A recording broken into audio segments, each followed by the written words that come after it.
Several of the objects had remarkable characteristics.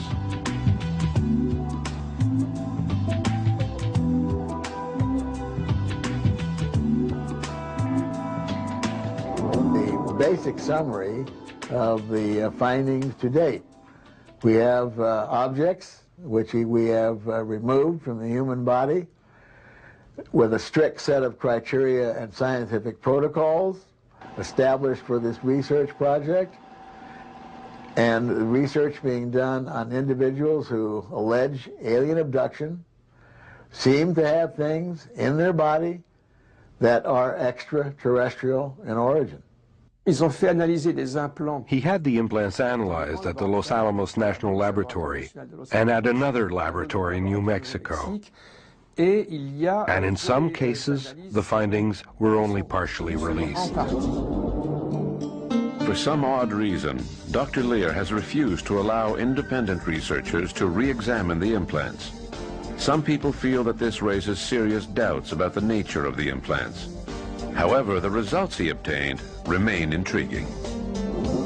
The metals themselves underwent analysis, as did the elements, and we found in addition that some of the elements that were looked at contain what are called extraterrestrial isotopic ratios.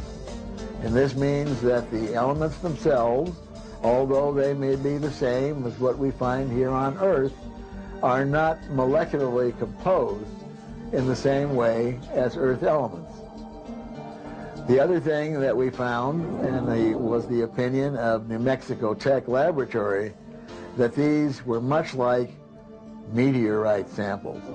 And as we know, meteorites do not come from the Earth.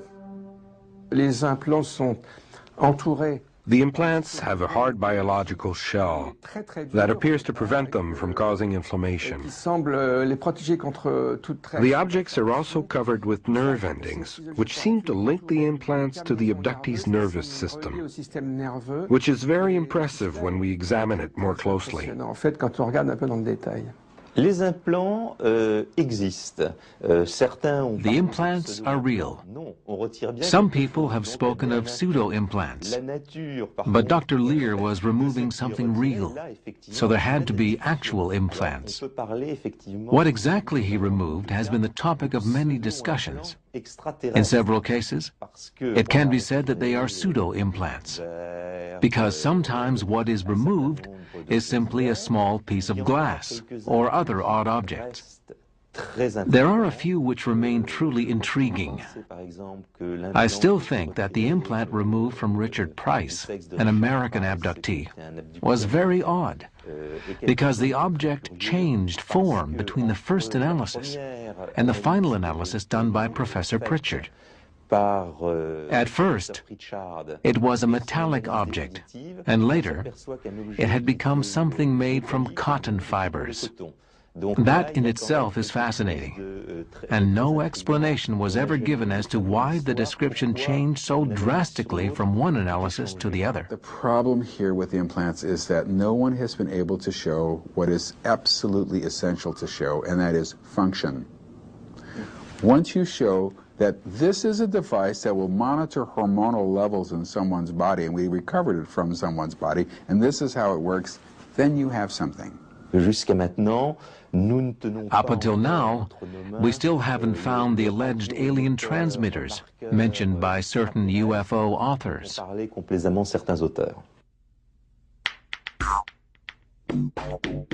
Ufologists researching reports of alien abductions must sort out which stories are real and which ones are just made up by people who have heard stories of abductions. They seek cases where the victim was not likely to have been influenced by an outside factor, which might have led the person to invent a credible-sounding story.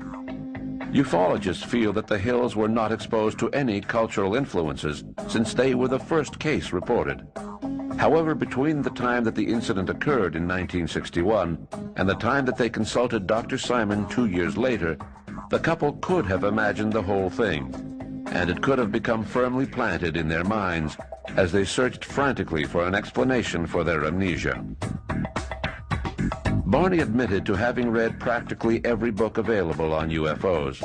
And Betty said that she often discussed the recurrent dreams that she began having a few days after the incident in the White Mountains.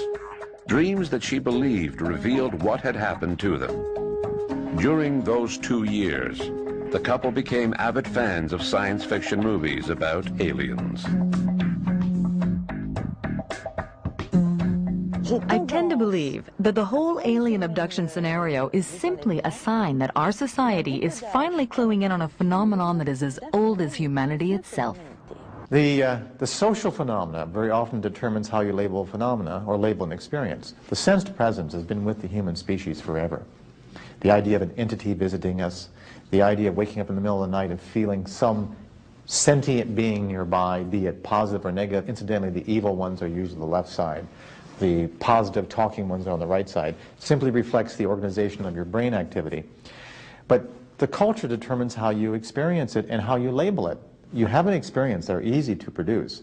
How you label it and how you then explain it when you wake up will be a function of the cultural label. 50 years ago, they were almost always visitations by angels. Now, with the emphasis being on aliens, space, the great frontier, now the thrust is towards alien types of experiences. 100 years ago, they would have been religious. Some ufologists, desperately wanting to believe in alien abductions, spend their lives trying to convert skeptics. Strident defenders of their convictions, often driven by a fear of an alien invasion, they carefully inspect every detail of the cases reported. But does their obsessive investigation have any basis in reality? Could these beings that they believe are not from our world exist somewhere else? In Sudbury, Ontario, Dr. Michael Persinger studies the brain, where a whole other reality exists. First of all, let's look at the nature of the sense presence itself. If I ask you who you are, your sense of self, it's primarily a language or left hemispheric process. It's not an accident that people will fight and die to maintain their language and culture. That is yourself. The right side of the brain, the right hemisphere, is more involved with the sense of a presence. It's like yourself, except that it's more involved with another feeling of an entity, sort of like another self. And you can stimulate it a variety of ways. It can happen during dreams. All right, that's very common every night. You feel yourself looking at yourself outside of yourself, this double kind of individual. It can also happen if you stimulate the brain normally if you're stressed, particular personal stress. But the majority of the time, it's due to strong magnetic fields, by strong I mean generated within nature, stimulating your brain while you're in a special state that we call sleep. If between 2 and 4 o'clock in the morning, there is the appropriate magnetic stimulation. It could be from geomagnetic activity or from something regional, such as strain, and it stimulates the right hemisphere in particular.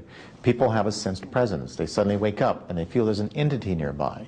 They may actually feel stimulations of their body. Men tend to experience anal stimulation, women uterine stimulation, and the reason is because the area of the brain that's stimulated is involved with the internal states, with the uterus, with the internal states. You feel like you're floating.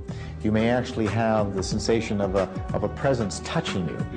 In a room void of sensory stimuli, Dr. Persinger asked his subjects to put on a special helmet that was capable of modifying the electromagnetic waves experienced by the brain.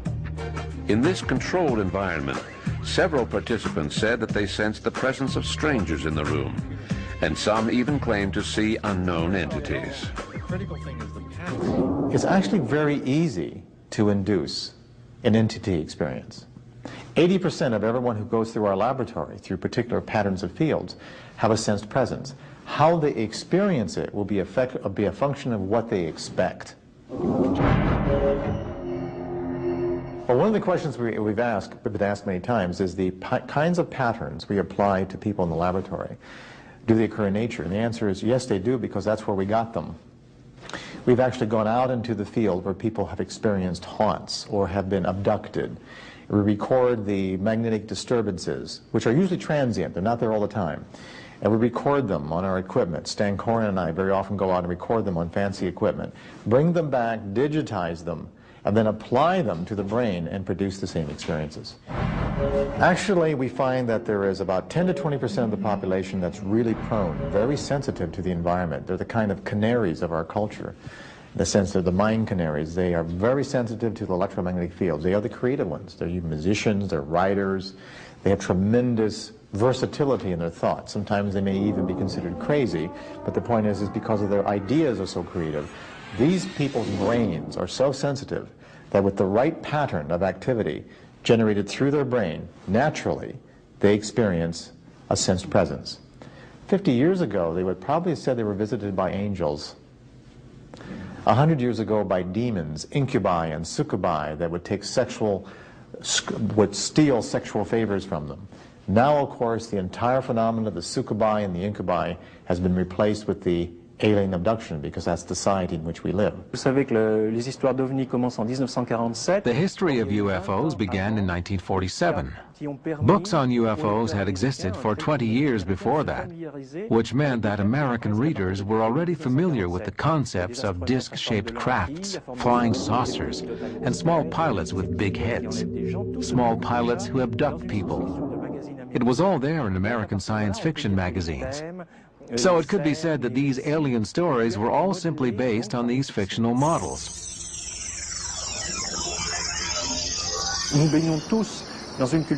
We live in a world of mass culture. If we are European or Canadian, we are very influenced by American mass culture. Let's not forget that thousands of stories have been influencing people since the 1920s and 1930s. Plus, there were all those sci-fi movies from the 1950s depicting alien invasions. Even American cartoons featured aliens. That's a lot of exposure to the idea of aliens, and I think that people's minds just got saturated. To put it in visual terms, it's like we're living in a big fish tank. So it seems to me that it must be difficult to distinguish between a fake abduction and a genuine one. I think that as soon as potential scenarios are presented, that's good enough for me personally.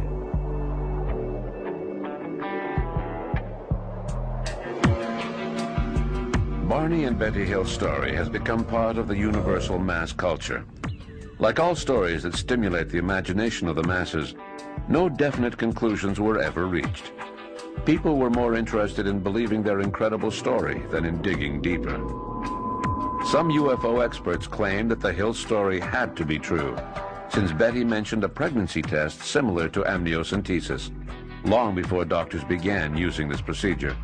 Others say the proof lies in the star map drawn by Betty under hypnosis, which matches the double star Zeta 1 and Zeta 2 in the Zeta Reticuli star system, discovered years after the Hills incident. But in actual fact, amniocentesis was done for the first time in 1882 and had been used in America since the 1930s. As for Zeta 1 and Zeta 2, the astronomer who discovered the dual nature of Zeta Reticuli changed his mind a few years ago and decided that Zeta was not a double star after all. What's worse, Betty Hill's story followed practically verbatim the same storyline as the dream she spoke of a few weeks after the incident, in which she had been abducted by aliens. Contrary to what some people may think, dreams are not unconscious memories. There are certainly some elements that support the Hills' testimony, like a blip on a radar screen that night, the odd discoloration of Betty's dress, and the strange amnesia that they both experienced. But none of these elements are enough to prove without a doubt that alien abductions are real. The things we have to look at. The first thing is that the reports these people give us are actually incredibly similar to the reports of near-death experience when we strip them down to the type of report we're getting, or to the shamanic journey undertaken by shaman of less technological cultures when they take drugs or whatever to get to near-death themselves, where they go to the twilight world of their gods, commune with their gods and bring that information back to become leaders of their communities. Actually, there are so many similarities that the abduction phenomenon could be an aspect of that.